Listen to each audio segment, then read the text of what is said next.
So, you've pre-ordered yourself that transforming Optimus Prime pen, huh? Well, my question to you is, what are you going to keep it in?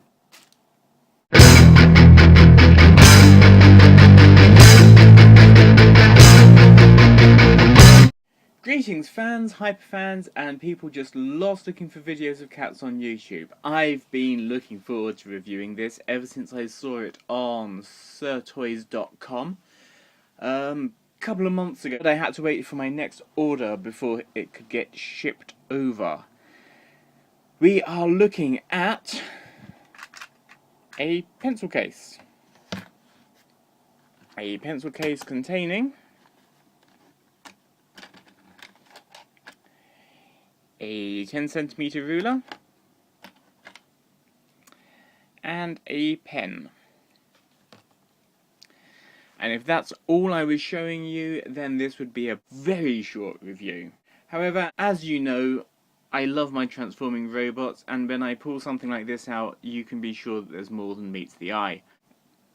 This very average-sized school pencil case, complete with kids' stickers on the top, is indeed a transforming robot, as can be seen from the amount of kibble that's inside it. In fact, he even suffers, like most Transformers these days, from visible head syndrome.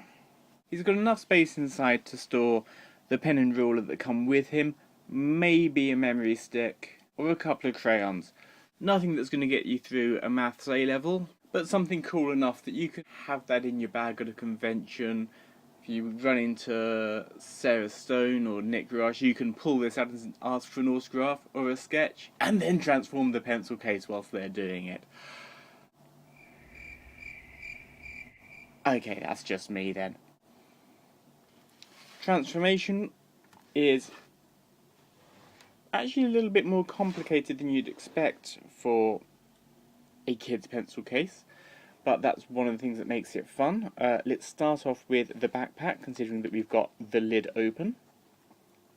We flick up the twin cannons, fold back the two sides of the lid, and bend down that tab. Now, whilst there's nothing in the instructions or, and this is the cool thing, the accompanying literature about that little folded down piece, it kind of makes for an interesting base mode just there. So if you've got your pencil case filled with Diaclone figures or Zoid pilots, you've got a neat little town there for them to just run around in. To continue transforming him though, pull the arms away from the back edge, lift the head up and rotate that down, and now you've got a choice to make. After flipping these panels down, he can either have that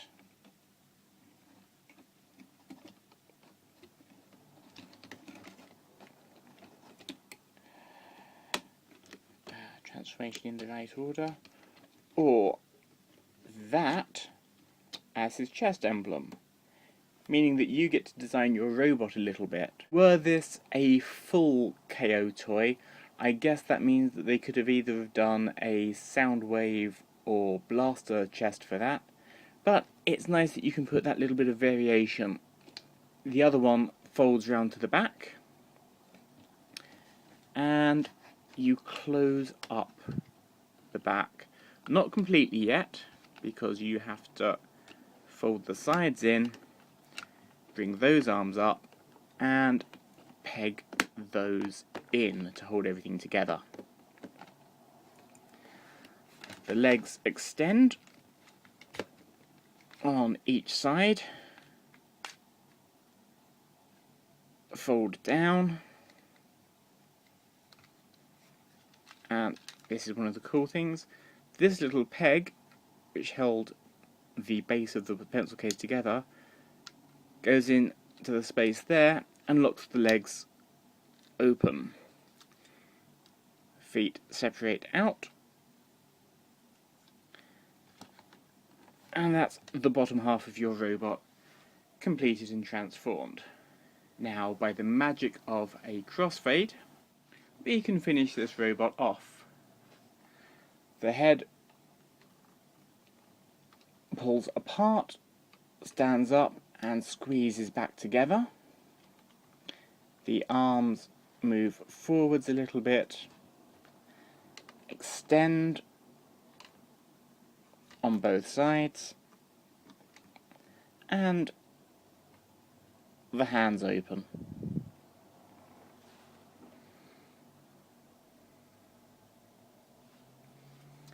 Last thing to do is to arm him up with his pen, which conveniently has a 5mm peg sticking out of one side, and the 10cm ruler, which folds in half to provide a shield. You are supposed to be able to get them to be held in the hands, but that's such a difficult job to angle it and try and get it to grip that there's very little play value after that, and trying to get a shield to be held like that really doesn't work. However, because of the way the arms transform, you are left with a channel about 5mm at either side of the arms. Now, I really like plugging the shield into that. None of this is held particularly well.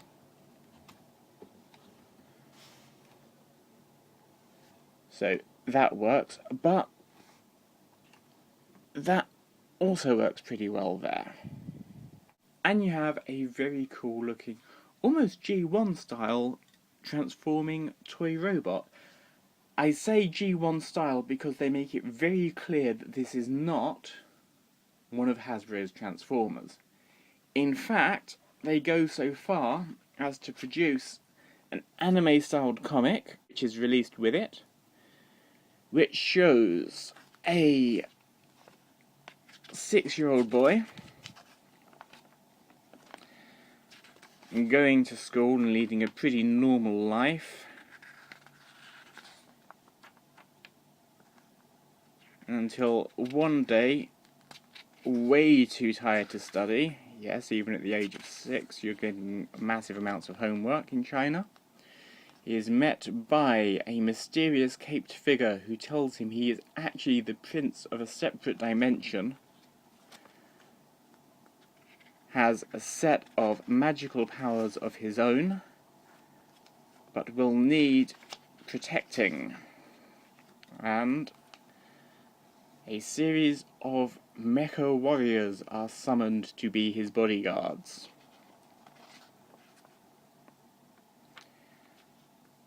We have a hero of the wind, a hero of the light, a hero of knowledge. I don't know quite how they do the rest of the translations because it gets a little bit odd. He's told that he's going to have to grow into being a great leader, and that if he wants to access these robots in his normal everyday life, he will have to face the trials and tribulations of his everyday life. He wakes wondering how these robots are going to manifest themselves in his daily life, and his alarm clock starts talking to him, as does his desk light, his desk fan, his pencil case, and his calculator.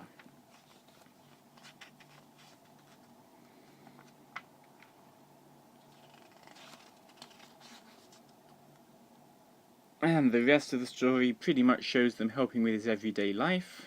You know, stops him from overheating while he studies, helps him work all the way into the late evening, and the alarm clock looking after him once he's fallen asleep. So, That introduces the rest of the series. So, desk fan, alarm clock, desk light, and calculator, all of which function in their alt modes, which is really cool. Now, as a standalone robot, I do like the proportions and the shape of it. He's very chunky. He's got very rounded feet. There's detailing on practically every surface. Even the back is just... the kibble is completely explained as backpacks.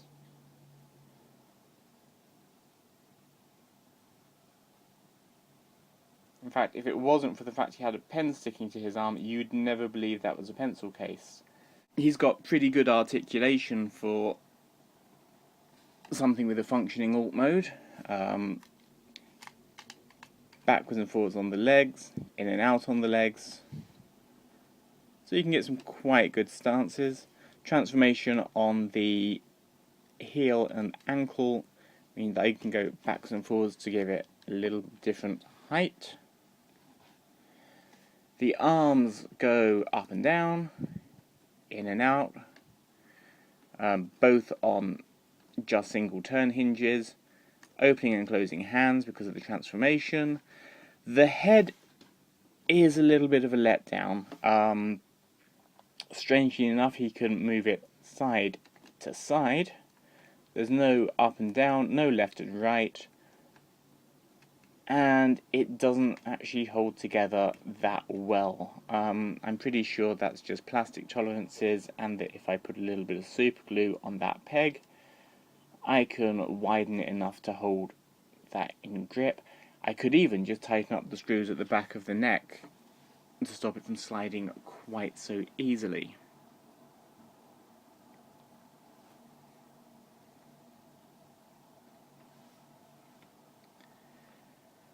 The plastic is better than Poundland plastic, not as good as Hasbro plastic. The light's not really picking it up, but there's sort of a little pearlescent sheen to the silver, and it really is a silver rather than a grey. The blue is a nice flat cyan. He's got minimal paint apps, just a little bit of gold in his face, the silver on both of the chest plates, and the little blue on the ab crunch. On the back you have the blue on the fans, and that's it.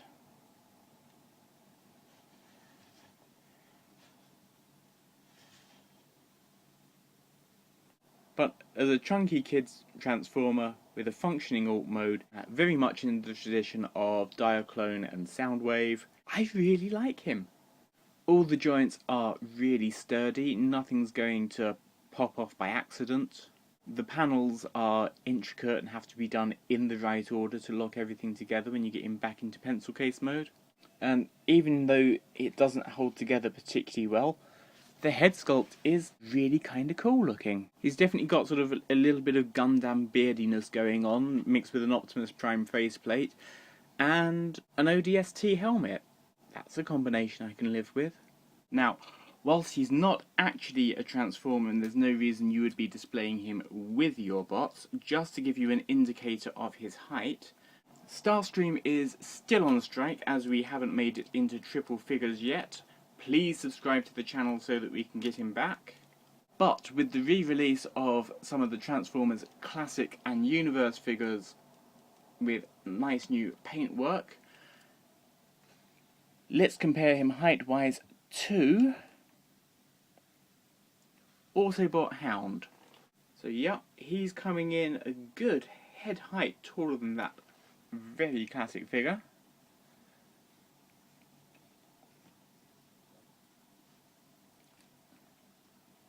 So, with the character name being best translated as Magical Knight Master of the Sharpie, I love Chinese names sometimes, he's available now from sirtoys.com.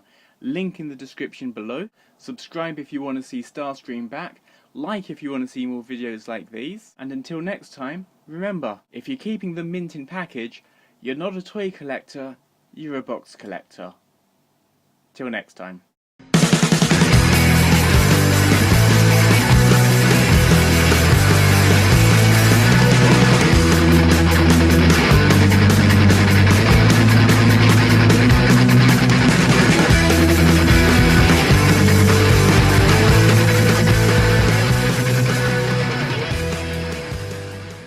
hang on a second.